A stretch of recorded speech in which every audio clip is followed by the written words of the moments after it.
예, 정기훈 강도사입니다. 네. 예루살렘으로 올라가는 길 이렇게 제목을 전했는데 이 길이 한자로 하면 도죠. 예, 그래서 초기 교회 기독교를 부른 이름이 원래 도였다고 합니다. 그래서 강도 도를 전함 이렇게 하려다 티내는 것 같아서 예루살렘으로 올라가는 길 이렇게 말씀 제목을 정했습니다. 여러분 혹시 기차를 타실 때 반대 방향으로 기차를 타신 적이 있으신가요? 아까 이브 때는 몇 분 손 드시던데 저는 강원도 홍천 촌사람이라 서울에 처음 올라가서 지하철 노선도를 보니까 머리가 팽글팽글 돌더라고요. 그 동서울터미널에 도착하면 거기가 강변역인데 이제 두 정거장 가서 건대입구라는 역에서 이제 7호선으로 갈아타야 제가 다니는 총신대학교를 갈 수 있었습니다. 그래서 이제 갈아타야 되는구나 하고 갈아타는데 갑자기 열차가 들어오고 있습니다. 막 띠리리링 뭐 이런 소리가 들려가지고 막 뛰어가서 급하게 탔습니다. 그래서 타서 아이고 잘 탔다 하고 이제 한숨 자고 있었는데 반대 방향으로 탔더라고요. 그래서 화들짝 놀라서 오히려 막 거리는 멀어지고 갈아타려고 애를 썼던 것이 생각이 납니다. 오늘 비슷한 실수를 범하고 있는 사람들이 있습니다. 바로 예수님의 제자들입니다. 제가 아까 말씀드렸다시피 초기 기독교를 가리키는 여러 가지 이름이 있는데 그 중에 대표적인 것이 바로 길이고, 또 마가복음 1장 1절은 하나님의 아들 예수 그리스도의 복음의 시작이다 이렇게 시작합니다. 근데 이때 이 시작이라는 이 의미는 뭐냐면 입문, 기초 이런 의미도 가지고 있습니다. 그래서 제가 생각할 때 이때 당시는 성경도 흔하지 않았는데 양육교재나 이런 것이 있었겠습니까? 그래서 복음을 처음 배울 때, 가르칠 때 이 마가복음을 사용하지 않았을까 그런 생각도 해봅니다. 그런데 이 마가복음에는 길이라는 단어가 굉장히 많이 등장하고 매우 의미 있게 등장합니다. 그래서 이 길이 어떤 의미인지 잘 이해하면 복음을 잘 이해할 수 있고, 이 길이 어떤 의미인지 오해하면 복음을 오해할 수도 있게 되는 것입니다. 그런데 오늘 말씀을 보면 예수님의 제자들은 이 길을 오해하고 있었습니다. 그래서 그들이 어떻게 이 길에 들어서게 됐고 어떻게 이 길을 오해했고, 오해한 이 제자들을 예수님께서 어떻게 교정해 가시는지 우리 하나님의 말씀 저와 여러분이 함께 듣기를 소망합니다.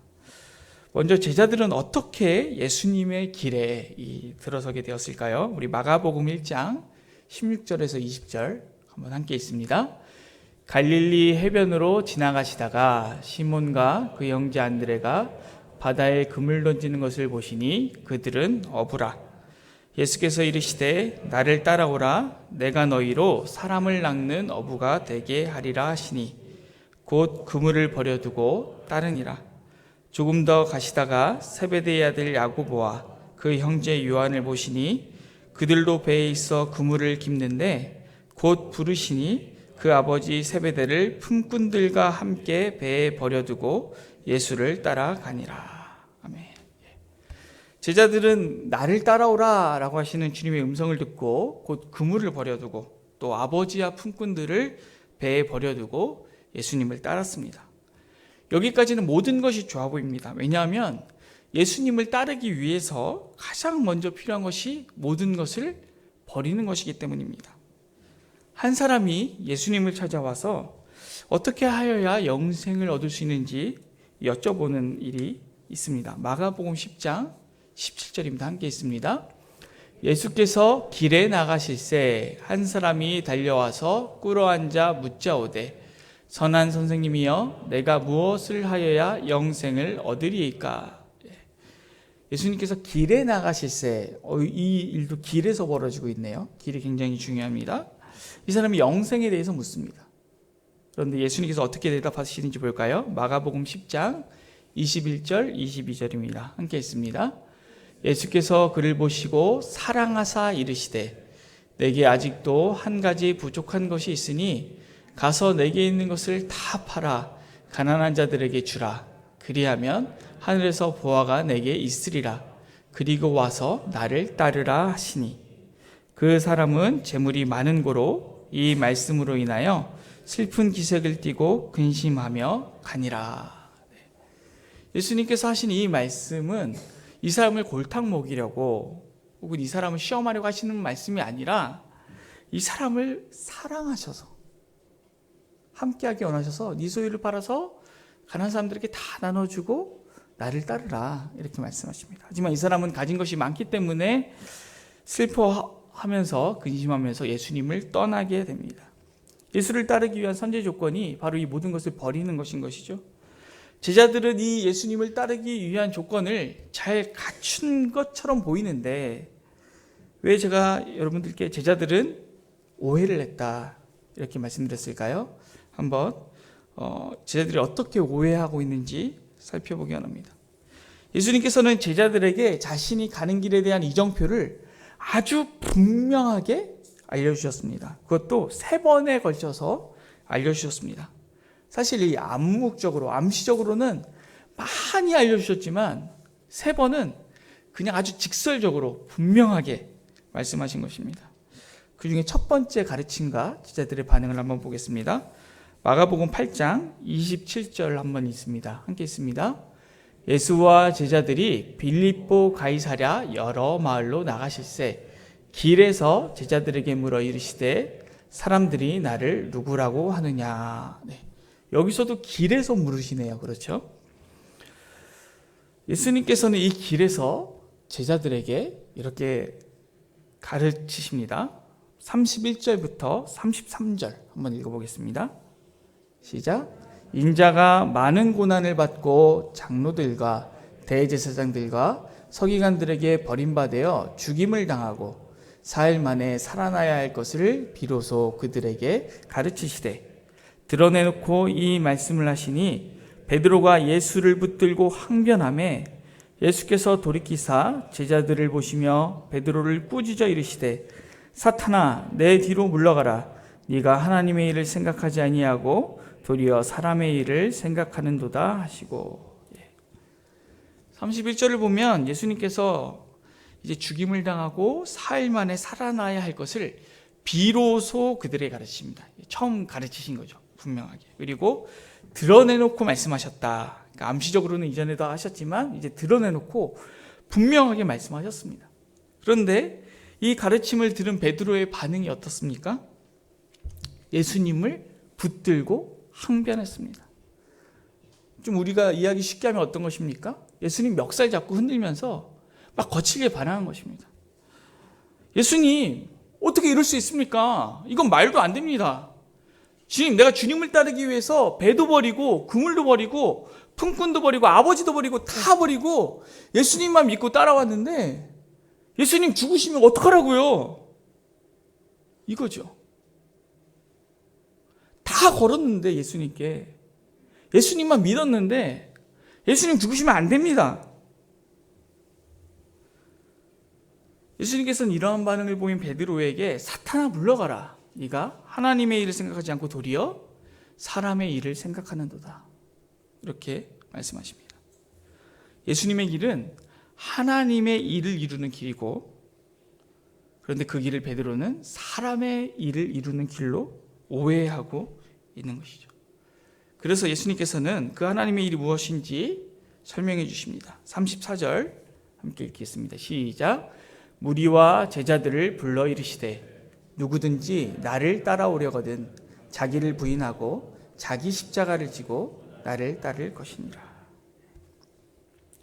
예수님을 따르기 위해서는 배나 품꾼이나 아버지, 그물 이런 것이 아니라 자기를 부인하고 자기 십자가를 지고 따르는 것입니다. 그러나 제자들은 이 십자가의 길, 예수님의 길에 대한 이해가 없었고 도리어 오해를 했습니다. 예수님께서 가시는 길에 대한 두 번째 가르침 그리고 오해 한번 살펴보겠습니다. 마가복음 9장 31절 32절 함께 있습니다. 이는 제자들을 가르치시며 또 인자가 사람들의 손에 넘겨져 죽임을 당하고 죽은 지 3일 만에 살아나리라는 것을 말씀하셨기 때문이다. 그러나 제자들은 이 말씀을 깨닫지 못하고 묻기도 두려워하더라. 그러나 제자들은 깨닫지 못하고 묻지도 못하고 있습니다. 그런데 이 깨닫지 못한 제자들이 길에서 무엇을 하고 있는지 한번 보시겠습니까? 33절, 34절. 34절 한번 읽겠습니다. 시작. 그들이 잠잠하니 이는 길에서 서로 누가 크냐 하고 쟁론하였습니다. 그들이 길에서 토론을 하고 있길래 주님 물으시는 거예요. 너는 길에서 뭐라고 했니? 제자들이 길에서 누가 더 크냐, 누가 더 잘났냐, 누가 더 예수님의 총애를 받는 사람이냐, 이런 거 가지고 싸우고 있는 거예요. 여전히 제자들은 예수님이 가시는 길에 대해서 크게 오해하고 있는 것입니다. 그래서 예수님은 다시 제자들에게 정확하게 알려주십니다. 35절입니다. 함께 있습니다. 예수께서 앉으사 12제자를 불러 이르시되 누구든지 첫째가 되고자 하면 무사람의 끝이 되며 무사람을 섬기는 자가 되어야 하리라 하시고, 누구든지 첫째가 되고자 하면 무사람의 끝이 되며 무사람을 섬기는 자가 되어야 한다. 이것이 예수님이 가시는 길의 정체입니다. 그리고 세 번째로 예수님이 가시는 길에 대해 분명하게 가르치신 내용이 바로 오늘 우리가 읽은 본문입니다. 10장 32절에서 34절 함께 읽겠습니다. 예루살렘으로 올라가는 길에 예수께서 그들 앞에 서서 가시는데 그들이 놀라고 다른 자들은 두려워하더라. 이에 다시 12제자를 내리시고 자기가 당할 일을 말씀하여 이르시되 보라, 우리가 예루살렘에 올라가노니 인자가 대제사장들과 서기관들에게 넘겨지매 그들이 죽이기로 결의하고 이방인들에게 넘겨주겠고 그들은 능욕하며 침뱉으며 채찍질하고 죽일 것이나 그는 3일 만에 살아나리라 하시니라. 주님께서는 예루살렘으로 올라가는 길, 오늘 말씀 제목이죠. 예루살렘으로 올라가는 길에 자기가 당할 일을 말씀하십니다. 그 내용이 뭐냐 하니까 예루살렘에서 대제사장들과 서기관들에게 넘겨지고 그들이 죽이기로 결의하고 이방인들에게 넘겨지고 능욕당하고 침뱉음 당하고 채찍에 맞고 죽임을 당합니다. 그리고 3일 만에 살아나리라. 여러분, 얼마나 충격적인 내용입니까? 그런데 이 충격적인, 예수님께서 잡히시고 모욕당하시고 죽을 것이라는 이 충격적인 내용을 듣고 나서 바로 이어서 나오는 본문을 보면 제자들이 얼마나 이 길에 대해서 오해하고 있는지 우리가 알 수 있습니다. 35절부터 38절 함께 있습니다. 세베대의 아들 야고보와 요한이 주께 나와 여쭤되 선생님이여, 무엇이든지 우리가 구하는 바를 우리에게 하여 주시기를 원하옵나이다.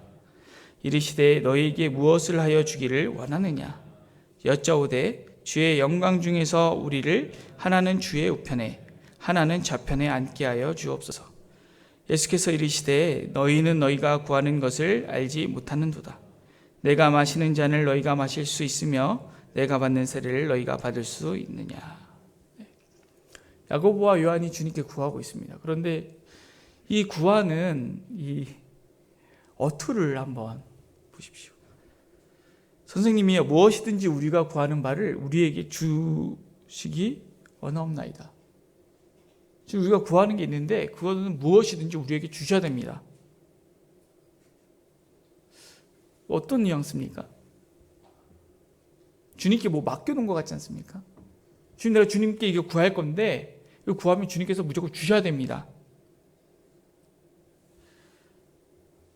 그래서 주님께서 뭘 주길 원하느냐?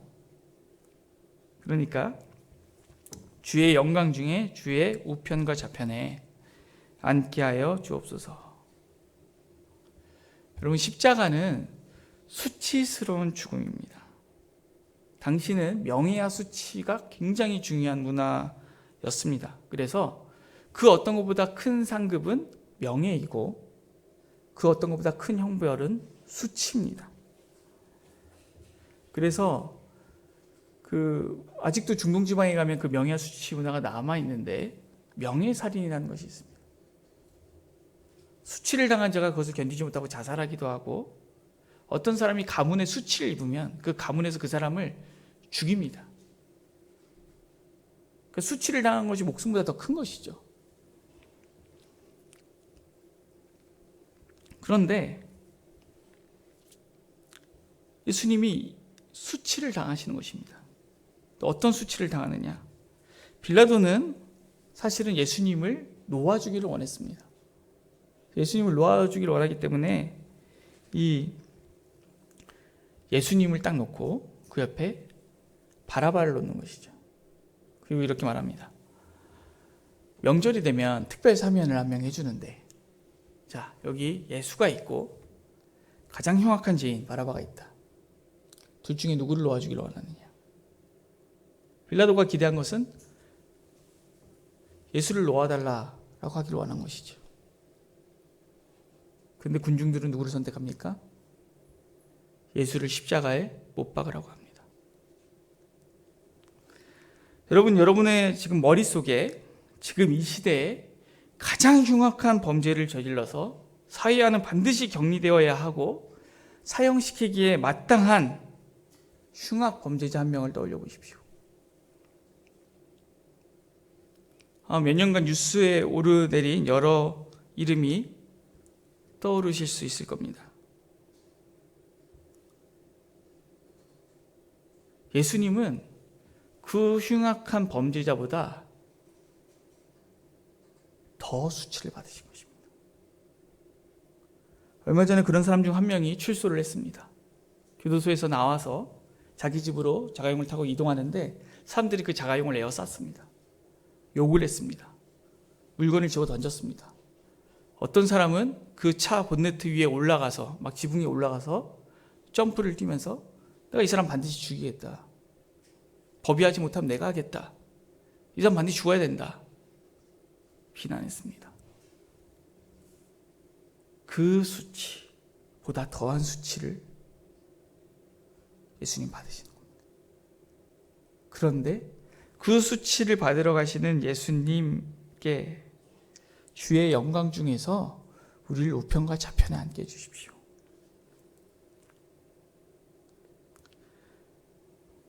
이것은 제자들의 오해의 극치입니다.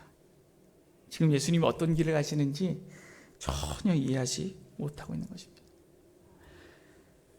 주님께서 그래서 너희는 너희가 구하는 것을 알지 못한다. 너네가 구하는 것이 무엇인지 아니?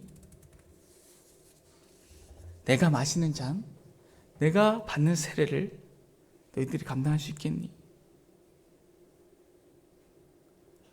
제자들이 감당할 수 없기 때문에 예수님 대신 지시는 것인데 이런 말을 하고 있는 것이죠. 예수님 얼마나 황당하셨겠습니까? 그런데 그 이후 다른 제자들의 반응 또한 대단합니다. 야고보와 요한에게 질투하면서 그런 말을 했다고 서로 화를 내면서 막 싸우는 것이죠. 그래서 예수님은 다시 한번 예수님이 가시는 길에 대한 의미에 대해서 제자들에게 가르쳐 주십니다. 마가복음 10장 42절에서 45절 함께 있습니다. 예수께서 불러다가 이르시되 이방인의 집권자들이 그들을 임의로 주관하고 그 고관들이 그들에게 권세를 부리는 줄을 너희가 알거니와 너희 중에는 그렇지 않을지니 너희 중에 누구든지 크고자 하는 자는 너희를 섬기는 자가 되고 너희 중에 누구든지 으뜸이 되고자 하는 자는 모든 사람의 종이 되어야 하리라. 인자가 온 것은 섬김을 받으려 함이 아니라 도리어 섬기려 하고 자기 목숨을 많은 사람의 대속물로 주려 함이니라. 너희는 섬기는 자가 되어야 하고 모든 사람의 종이 되어야 한다. 내가 지금 예루살렘으로 올라가는 이 길은 섬김을 받기 위함이 아니라 섬기려 하고 자기 목숨을 많은 사람의 대속물로 주기 위함이다. 십자가에 죽어 많은 사람을 살리는 이 섬김의 궁극, 이것이 예수님의 목적지임을 분명하게 알려주시는 것이죠. 그러나 제자들은 이것을 깨닫지 못합니다. 이 제자들의 오해로 인해서 어떤 일이 벌어집니까? 예수님께서 제자들에게 말씀하십니다. 너희들이 다 나를 버릴 것이다. 당연한 결과지요. 왜냐하면 예수님의 길에 대해서 이해하지 못하고 있기 때문입니다. 그런데 베드로는 확신에 차서 다 버릴지라도 나는 그렇지 않겠습니다. 이렇게 말합니다. 제자들도 마찬가지죠. 우리 한번 31절 14장 31절 함께 있습니다. 베드로가 힘있게 말하되 내가 주와 함께 죽을지언정 주를 부인하지 않겠나이다 하고 모든 제자도 이와 같이 말하니라. 죽을지언정 주를 부인하지 않겠습니다. 그런데 불과 얼마 후 예수님께서 잡히실 때 황당한 일이 벌어집니다. 마가복음 14장 50절에서 52절입니다. 함께 있습니다. 제자들이 다 예수를 버리고 도망하니라. 한 청년이 벗은 몸에 배 혼니부를 두르고 예수를 따라가다가 무리에게 잡히매 배 혼니부를 버리고 벗은 몸으로 도망하니라. 심지어 한 청년은 배 혼니부를 두르고 있다가 그마저도 버리고 벗은 몸으로 도망합니다. 예수를 따르기 위해서는 배도 버리고 그물도 버리고 품꾼도 버리고 아버지도 버리고 따라갔습니다. 그런데 그 길 위에서 자신이 생각한 목적지와 전혀 다른 곳에 도착한 것이죠. 예수님을 따라가면 베드로가 야고보가 요한이 기대한 것이 있었는데 전혀 다르게 예수님 잡히시자마자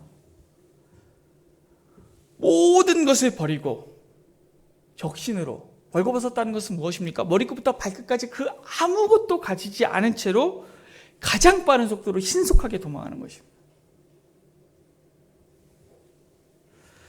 여러분, 우리 또한 이렇게 예수님의 길을 오해하고 있지는 않을까요? 저는 그렇습니다. 제가 10월 11일에 목사님 소개해 주신 대로 강도사 인허를 받았습니다. 한 단계 올라간 것입니까? 아닙니다. 더 높은 자리로 간 것입니까? 아니죠. 이제 더 섬기고 더 낮아져야 합니다. 제가 강도사 인허를 받기 이틀 전에는 우리 교회 임직식이 있었습니다. 많은 일꾼들이 세워졌습니다. 너무나 큰 감사의 제목이고 기쁨이고 우리 교회 축복입니다. 그런데 세워주신 분들이 한 단계 올라간 것입니까? 아닙니다. 이제 더 섬기고 더 낮아져야 하는 자리로 간 것입니다. 제자들이 오해한 것처럼 주님, 내가 그물, 배, 품꾼, 아버지 버렸기 때문에 주님께서 그에 상응하는 대가를 주셔야 합니다 라고 한 그 대가를 받은 것입니까? 아닙니다. 우리가 예루살렘으로 가서 주님이 왕이 되고 우리가 우편 좌편에 막 있어야 되는 것인가요? 주님, 내가 주일에 일을 하면 돈을 많이 벌 수 있는데 주님께서 주일 성수하라고 하셔서 내가 주일에 일을 안 합니다. 그럼 돈을 더 주셔야 하지 않습니까? 그런데 왜 가난을 주십니까? 주님, 내가 너무 피곤한데 쉬지도 못하고 와서 봉사했습니다. 근데 그러면 더 건강해져야 되는 거 아닙니까? 왜 병을 주십니까? 주님, 내가 주님 말씀에 원수도 사랑하라 그래서 정말 품기시는 사람 품었습니다. 그러면 화목함을 주셔야 되는 거 아닙니까? 평강을 주셔야 하는 거 아닙니까?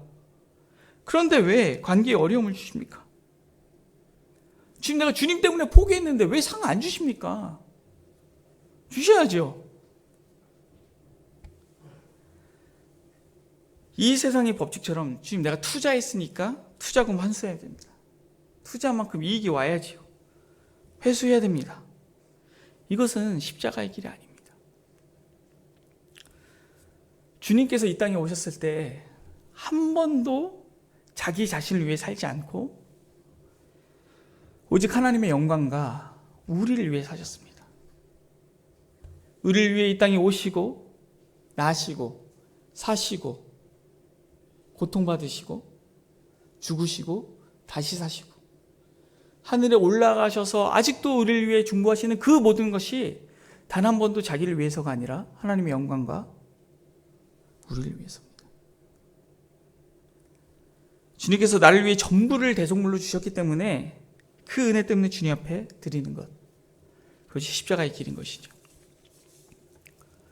그런데 어쩌면 우리는 삶 가운데 늘 이 예수님을 따르는 길을 오해할 때 굉장히 많은 것 같습니다. 그런데 이 예수님의 길을 오해한 제자들에게, 그리고 저와 여러분들에게 우리 주님께서 주시는 해결책이 있습니다. 마가복음 14장 28절 함께 있습니다.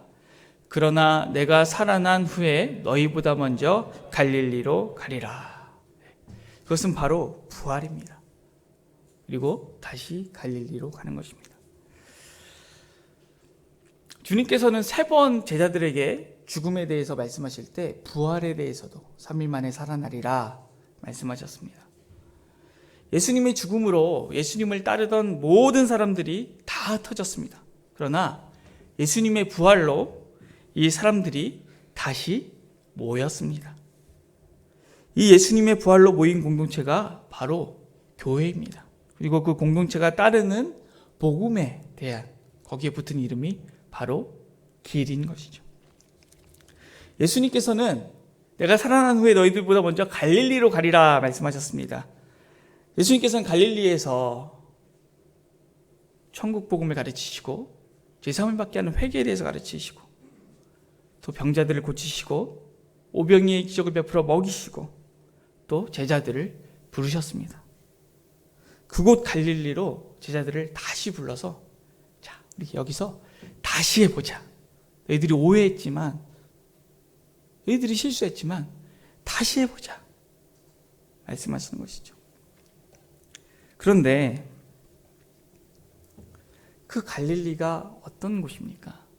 우리는 갈릴리에 대해서 사실 잘 모릅니다. 우리 이사야 9장 1절에 있는 갈릴리에 대한 예언에 대해서 한번 제가 읽어드리겠습니다. 전에 고통받던 자들에게는 흑암이 없으리로다. 옛적에는 여호와께서 스불론 땅과 납달리 땅이 멸시를 당하게 하셨더니 후에는 해변길과 요단 저쪽 이방의 갈릴리를 영화롭게 하셨느니라. 이게 갈릴리에 대한 이사야의 예언입니다. 원래 어떤 땅입니까? 고통받던 자들, 고통받는 땅입니다. 흑암이 있는 곳입니다. 멸시를 당하게 하셨더니 멸시당하는 땅입니다. 여러분, 제자들에 대해서 제가 열심히 비난했습니다. 그들은 모른다. 주님의 길을 모른다. 그런데 그들이 왜 그럴 수밖에 없었을까요? 저는 제자들이 주님의 길을 제대로 이해할 수 없었던 그 이유를 저는 100% 공감합니다. 너무 공감합니다. 왜 제자들이 그렇게 예수님이 거듭거듭 설명해도, 분명하게 설명해도, 드러내놓고 설명해도 이해하지 못했을까요? 왜냐하면 그들은 갈릴리 출신이기 때문입니다.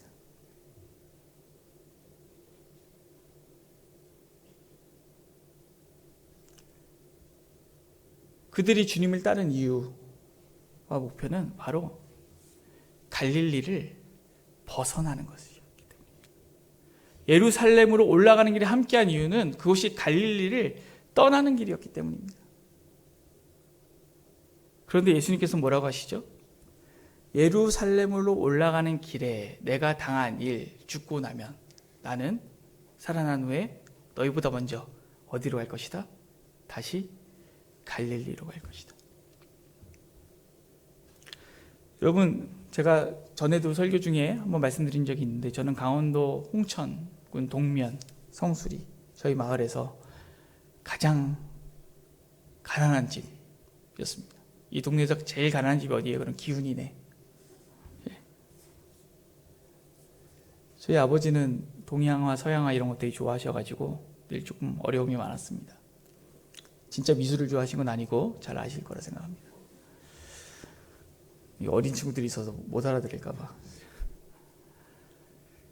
근데 제가 한번 이제 사역을 하는데 이제 경기도 굉장히 외곽 지역, 서울에서 외곽 지역에 가서 사역을 했습니다. 아는 형님과 대화를 했습니다. 야, 너는 어떤 교회에서 사역하니? 아, 저 어디에 있는 아무개 교회에서 사역해요. 근데 그 형님이 이렇게 말씀하시더라고요. 거기 못 사는 동네잖아. 나는 그런 데서 사역 안 해. 열받더라고요. 들으니까.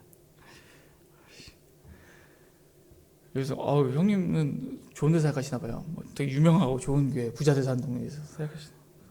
거기는 뭐가 좋고 뭐가 힘들어요? 뭐가 좋대요. 힘든 거는 교육자들끼리 약간 회사에도 사내 정치 이런 게 있지 않습니까? 서로 더 누가 더 총애를 받느냐 이런 걸로 막 다툰데 형님 저는 그런데 안 가요. 복수했습니다. 복음 모르네요 그분들이. 제자들 같지 않습니까? 그런데 제가 이 교회에 이렇게 갈 때 지하철 타고 이렇게 가면은 교회에 가까워질수록 지하철에 노숙인들, 술 취하신 분들 이런 분들이 점점 늘어나요. 교회에 가까워질수록. 그러면 늘 시비가 붙고 말썽이 일어납니다. 한 번은 동료 전도사님이랑 무릎에 노트북을 펴놓고 막 작업을 하면서 교회로 가고 있었습니다. 그런데 제 노트북에 가래침을 탁 뱉으시는 하고 가래침을 뱉으시는 거예요. 너무 황당했습니다. 그래서 막 닦고 막 도망가고 그분은 막 우리를 잡으러 오고 막 몸싸움하고 실랑이 하고 난리가 났습니다. 얼마나 황당한지. 그런 일이 자꾸 일어나는 거예요. 근데 여기서 내려서 가다 보면은 막 술 취하신 분들이 그냥 일반 사람들한테 막 시비 걸고 주정 부리고 새벽 예배 찬양 인도를 해야 되는데 차가 없으니까 새벽에 갈 수 없지 않습니까? 막차를 타고 교회에 가서 교회 근처에 있는 찜질방에서 자는 겁니다. 왜냐하면 또 씻고 이렇게 말끔하게 하고 가야 되니까 찜질방에서 자는데 잠을 잘 수가 없습니다. 술 취하신 분들이 늘 와서 행패를 부리고 경찰이 출동하고 도저히 잘 수가 없는 것이죠. 그분들을 향하여 측은지심, 섬기고 싶은 마음 물론 있었습니다. 그런데 제 안에 이런 마음이 들었습니다. 정말 싫다. 정말 싫다. 그는 그분들을 무시하거나 그분들을 비하하는 것이 아니라 그분들의 모습에서 제 아버지 모습이 약간 오버랩돼서 보이더라고요.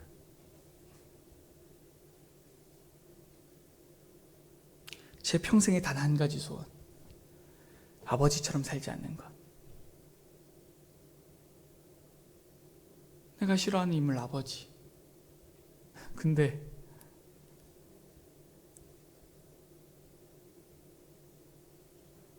너무 싫었습니다. 근데 제가 누굽니까? 제가 아버지 자식입니다. 제 안에 아버지의 연약함이 그대로 있습니다. 아무리 벗어나려고 해도 그 피가 어디 가겠습니까? 그래서 그 분들과 아버지만 오버랩돼서 보이는 게 아니라 그 분들과 제가 오버랩돼서 보이는 거예요. 저게 나구나. 저게 나구나. 너무 싫었습니다. 그때부터 우울증, 불면증, 불안장애 모든 그런 것들을 겪으면서 정말 이루 말할 수 없는 긴 시간 동안 긴 슬럼프에 빠졌습니다. 너무 고통스러웠습니다. 제 평생 단 한 가지 소원, 통일이 아니요, 이 갈릴리를 벗어나는 것. 제자들이 어디 출신입니까? 1장 16절에 갈릴리 해변에서 예수님께서 제자들을 부르십니다. 제자들은 갈릴리 출신입니다. 제자들의 평생 소원 무엇이겠습니까? 이 갈릴리 벗어나는 것, 비린내 나는 갈릴리. 어쩌면 그들은 그물과 품꾼과 배와 아버지를 기쁨으로 버렸을지도 모릅니다. 갈릴리를 벗어나기 위해서. 어쩌면 베드로가 호언장담하면서 주님, 내가 죽을지언정 주님을 부인하지 않겠습니다 라고 했던 그 외침은 내가 갈릴리를 벗어나기 위해서는 목숨을 버리는 것도 마다하지 않겠습니다 였을지도 모르겠습니다.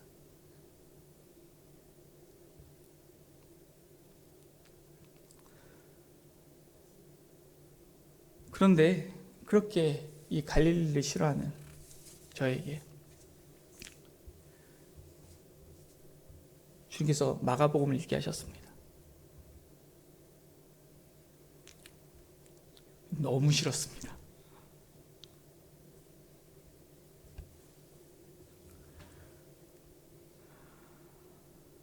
그래서 주님께 이렇게 얘기했습니다. 주님, 갈릴리는 안 갑니다. 절대로 가지 않습니다. 갈릴리는 제가 절대로 가지 않습니다. 여러분, 예수님의 갈릴리 사역을 보십시오. 어떻게 귀신 들린 자가 이렇게 많을 수 있습니까? 어떻게 병자들이 이렇게 많을 수 있습니까? 어떻게 장애인들이 이렇게 많을 수 있습니까?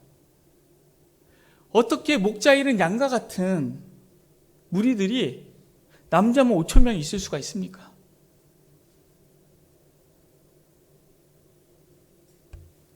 지금 나는 그곳에 안 갑니다. 절대 안 갑니다. 그렇게 주님께 고백하고 있을 때 주님께서 저에게 찬송가 406장을 부르게 하셨습니다. 3절을 보니까 이렇게 되어 있더라고요. 나의 믿음이 연약해져도 미리 예비한 힘을 주시며 위태할 때도 안보하시는 주의 영원한 팔리지. 제가 갈릴리에 갈 믿음이 없으니까 주님께서 너의 믿음이 연약해도 내가 미리 예비하는 힘이 있어 줄게. 가자 하셨습니다. 제가 주님께 뭐라 했겠습니까? 주님, 그래도 안 갑니다. 그래도 절대 안 갑니다. 거기는 안 가요. 그러니까 주님께서 4절을 부르게 하셨습니다. 능치 못한 것 주께 없으니 나의 일생을 주께 맡기면 나의 모든 짐 대신 지시는 주의 영원한 팔리지. 나의 일생을 주님께 맡기면 나의 모든 짐을 대신 지시겠다. 네가 갈릴리 가는 게 그렇게 힘들면 너의 인생을 나에게 맡겨라. 내가 그 짐을 다 지겠다 하시는데 도저히 못 가겠다 할 수 없더라고요. 그래서 제가 주님, 반칙이잖아요. 이건 반칙입니다. 주님 그렇게 말씀하시면 제가 양심상 어떻게 주님을 배반하고 그 길을 안 갈 수가 있겠습니까? 주님께 항복했습니다.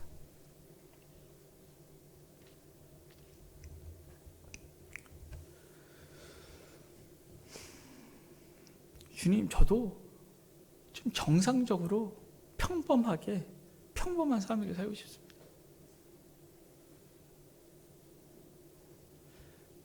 그런데 주님은 나는 갈릴리에 있는데 네가 갈릴리 없으면 너와 함께 할 수 없잖니. 내가 살아난 후에 너희보다 먼저 갈릴리로 가리라 말씀하시는 것입니다. 그래서 주님, 내가 그럼 갈릴리 갈 수밖에 없습니다. 이렇게 고백하고 이 주님의 길을 계속 걷게 되었습니다.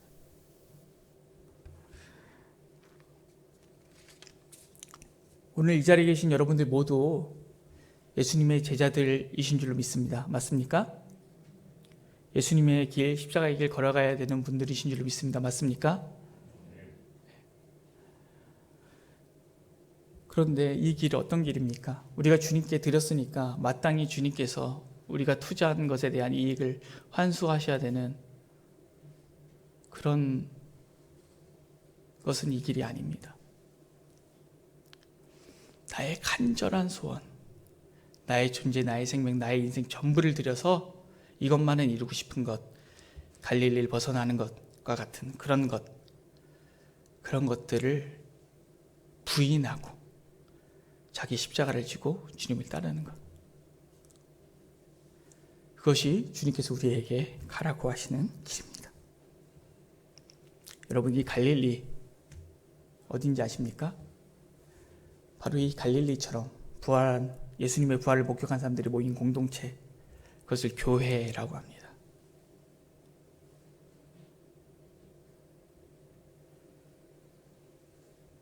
이 교회, 부활의 공동체 교회에서 주님이 계시겠다 하십니다. 이 교회에서 함께 주님께 다시 십자가에 대해서 다시 배우고, 그리고 주님의 고치시는 사역, 먹이시는 사역, 섬기시는 사역 같이 하면서 우리 주님의 십자가의 길 같이 걸어갔으면 좋겠습니다. 기도하겠습니다.